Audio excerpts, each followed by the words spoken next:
Hey guys, I'm Chef D-Max. Welcome back to the kitchen. Today we're gonna do a very simple potato dish. It's my caramel potatoes, and this goes really nice with roasted pork, roasted lamb, any kind of like prime rib, anything like that. The caramel on there gives it a really great flavor, and you're gonna like this a lot. So stay with me. Click subscribe if you're not doing that already. Give me a thumbs up if you like this video, and ring that bell, and I'll send you new things I have coming up. So I'll see you back in a second with some beautiful potatoes.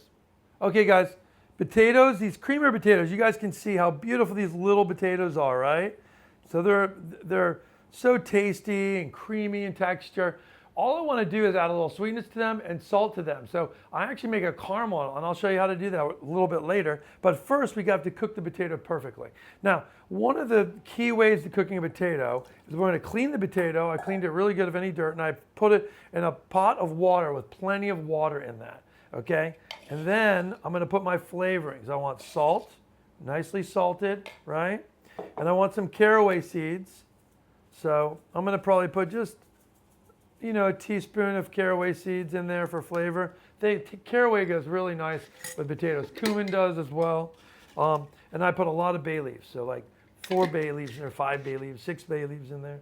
So we've got salt, that, and then I'm going to put pepper. So I do my ground pepper in here.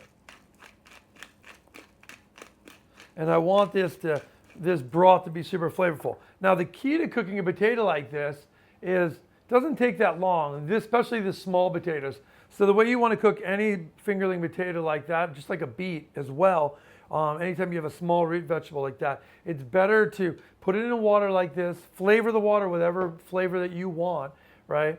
And then bring it to a boil. Now a potato this small, you would bring it to a boil, which is what I'm going to do here, and then I'm going to turn it off, and I'm going to let it sit in that broth that boiled together, and the flavor of that broth came out, right? And the juice from the potato is kind of coming out into that broth too. And as we let it cool in the liquid, the potato is going to suck that back up. That all the flavors that are in this broth, it's going to suck back up into the potato. And so if you just kind of boil the potatoes for 2 or 3 minutes and then you dump out the water, you're not going to get all of the flavor from that potato and all the flavor that you're putting into this broth into those potatoes. You're just going to have a bland potato. And you can really see that with a purple potato. If you put a purple potato in here and you bring it to a boil, then you turn it off and let it sit in that water and cool in that liquid, the blue in that purple in that purple potato comes out in the water, and it gets sucked back in. It'll be dark purple when you cut it at the end after it's cooled. If you bring a purple potato to a boil and you just dump the water off when it's done and you cut the potato, it's cooked, but you'll see there'll be like a very light whitish purple now because you've lost a lot of that flavor and that beautiful, kind of broth that you've made. You haven't got any of that in the potato. So really key, bring it to a boil, and then you cut it off and let it cool in the liquid. When it's done, you can taste it. If it's not done enough, leave it in that same broth and bring it back to a boil again. That's the way you do it, and then let it cool again. You'll get to learn how long they take. Like a small potato like this, like I said, when we bring it to a boil, and we're gonna turn it off immediately.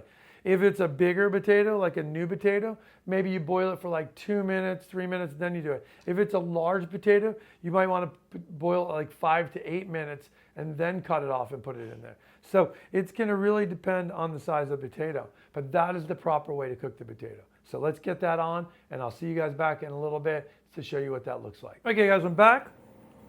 I just tried one of my potatoes here.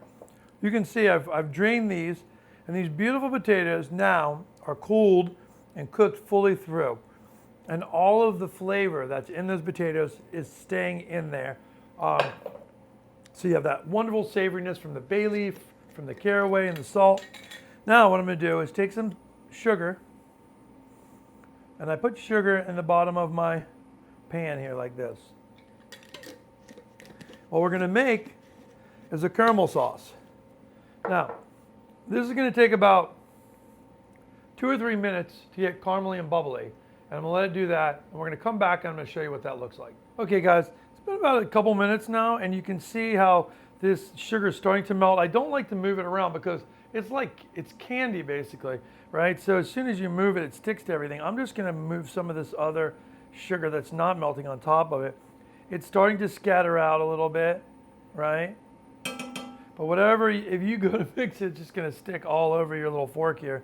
So I just try to kind of turn it a little bit like this, move it around. Now what happens when you take that off, sometimes you have to restart. If you have an induction, you have to restart it. But with that like this, I just move it around. This way I'm caramelizing all the sugar in the pan, but I'm not going to burn it, right? You don't want to burn it. You see what that looks like? And you definitely, whatever you do, you don't, it's actually nice to actually like have the heat be off a little, because this pan is residually hot and it's continuing to cook. So by stopping it a little bit like this, you're not going to overburn it. The big thing about sugar is when you have it in a hot pan and you can't turn it down, it's just going to continue to burn. So this is a balance game of dark brown. Right before it's dark brown, then we're going to stop it with some heavy cream. So with that, I'm looking good now. So I put it back on. It's going to get a little bubbly. When I do that, I'm going to put my cream in there. It's really gotten a nice dark golden brown. I'm going to let it go a little bit beyond that, because whatever level it is, it's like paint, right? If you had brown and white and you add the white to the brown paint, right, it's going to make it more pale. So we want this to be darker. That's the color of the caramel that I want it to see when it's done, but it's not going to get like that if I pour white cream in there, right? So let this go a little bit longer, and then we're going to do it. The two other ingredients I have is butter and cream. So what's making this caramel all about? The caramel part itself is, the difference between caramel candy and caramel sauce is caramel sauce has got a lot of heavy cream in it. Heavy cream is giving you more water in that. Okay, see now it's starting to get it's going to get a little too brown there. So I want to be careful that I don't let it get burnt. That's the key. I'm going to swish it around a little bit so it doesn't burn. Okay, and then the caramel, like I said, when you're making caramel, you put the cream in, it's going to keep it very soft and pliable. That's what makes it, it's more of a sauce. That's why they call it caramel sauce. Caramel candy, now you can see I'm just going to drizzle this in on top of that, right? And I'm going to let that cook. And the sugar is going to cook together with that cream like that. I'll stir it around a little bit, okay? And this way it keeps the sugar hot, and that way it doesn't turn hard, right? We don't want it to turn hard, like candy. Like caramel candy, that's what happens. See, like it's gonna do it a little bit, right? But as long as we keep it warm, it melts back down. And I'm gonna put a little bit more cream in that, okay? And I'm gonna mix that around, and this makes our caramel sauce, okay? So, if you didn't put heavy cream in, what would happen? You would make caramel candy, right? That's the difference. You have you would be putting butter in it, and butter would make it kind of soft and pliable. If you put no cream or dairy in it, you would just have like hard candied sugar, right? Which is basically brittle with no butteriness to it, right? So buttered candies are just butter and the sugar itself. Caramel has got cream in it too. So we've got that going. So I'm going to take like this, and I'll keep my sugar in there cooking. While that continues to cook, I'm going to put probably a couple things of butter in there. That's going to give us this butteriness to that caramel. Okay? So when you've ever had a butter, like you've heard of those kind of buttery caramels, this is what it is. It's like a beautiful butter flavor in that. Now the caramel itself, you could keep this in the fridge for weeks. So I always make a bigger batch than this, and then you can have this for sweets and stuff. But for today, we're doing this salted caramel with our potatoes. So now at this point, I'm taking our potatoes, and I'm just going to layer those puppies right in there like that. Okay? Look at those. Don't they look wonderful? Now, at this point, all you're going to do is put a little bit more salt on them, because we want them right nice and salty. So can you imagine the flavor of the earthy flavor of a potato with a salty caramel on it? That's what you're getting. And that's what these potatoes are all about. So these potatoes like this, you toss them around the caramel sauce.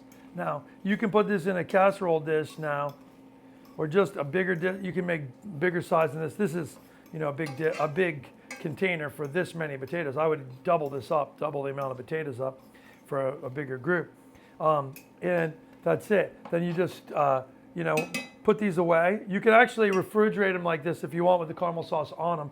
Put them back in a pan like this and throw these in the oven maybe about 30 minutes, not even 30 minutes, 3 minutes before you're ready to eat. And they'll warm up and everything gets warm. The caramel will melt again and you'll have beautiful caramel potatoes with whatever roasted lamb or I love it with pork too. Actually, I do a dish you guys can check out on my YouTube with pork. So it's a roasted pork with red cabbage and caramel potatoes. It's a very Danish style way to cook and something I actually learned in Copenhagen, and I hope you guys enjoy it. So I'll see you back in the kitchen soon. Only thing I want to add is my black pepper, right? Because black pepper on something like this is incredible. But that's it.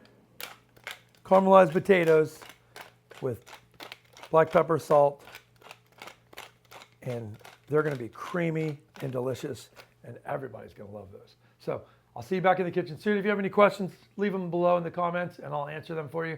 And enjoy cooking. I'll see you soon.